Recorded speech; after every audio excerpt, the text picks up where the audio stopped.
السلام عليكم يا حبايبي، ازيكم عاملين ايه؟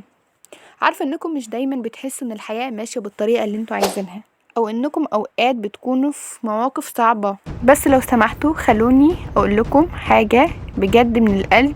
احنا كلنا بنواجه تحديات كبيره سواء من خارج البيت او من جوه البيت، لكن المهم مش هو اننا نواجه الصعوبات، لا، المهم انه احنا ازاي نقدر نتعامل معاها ونمشي في طريقنا رغم كل حاجة. اوقات كتيرة بنحس ان الظروف اللي حوالينا مش بتمد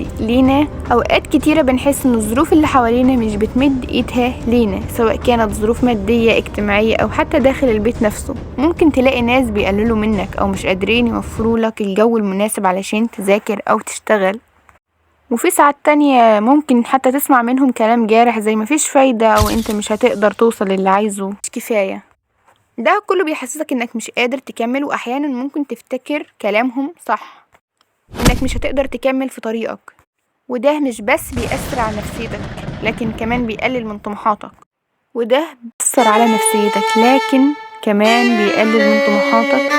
ويشككك في قدراتك. لكن خليني اقولك حاجة مهمة، الكلام ده مش صح، ولازم تفهموا ان طموحاتكم واحلامكم اكبر من اي كلام سلبي ممكن تسمعوه سواء من اهل او من ناس تانية. اللي بيقولوا لكم كده مش شايفين الصورة الكبيرة، شايفين اللحظة الحالية، مش شايفين تعبكم ولا جهدكم ولا مستقبل النجاح اللي هتوصلوا له. حياتكم مش مرتبطة بالكلام اللي بتسمعوه من الناس ولا الظروف اللي انتوا شايفينها، حياتكم مرتبطة باصراركم على النجاح حتى لو كانت الظروف مش معاكم ولا حتى مش مهيئة ليكم. اوقات لازم نتخلى عن فكرة ان الناس هي اللي بتحدد طريقنا، احنا اللي بنحدد الطريق ده. حتى لو مش لاقيين الدعم الكافي من اهلنا او من اللي حوالينا، احنا نقدر نكون القوة اللي احنا محتاجينها علشان ننجح.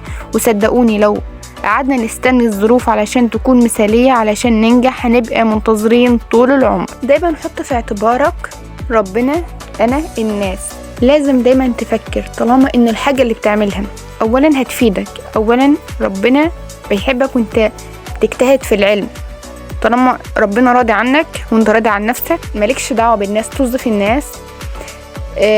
خليك زي ما انت مكمل، ادي لنفسك الدعم الكافي وادي لنفسك القوة الكافية، وخليك مآمن بنفسك انك انت هتوصل وتثبت لهم عكس كل كلمة قالوها. هتثبت لنفسك انك نجحت وهتثبت لغيرك انك نجحت وهتكسر عينيهم كلهم. علشان كده قوم وفوق وكمل، ما يهمكش كلام الناس، حلمك هتحققه وهتوصل ليه. وفي النهاية لازم تعرفوا ان الحياة مش سهلة، بس الجهد اللي بتبذلوه هو اللي هيحدد مستقبلكم.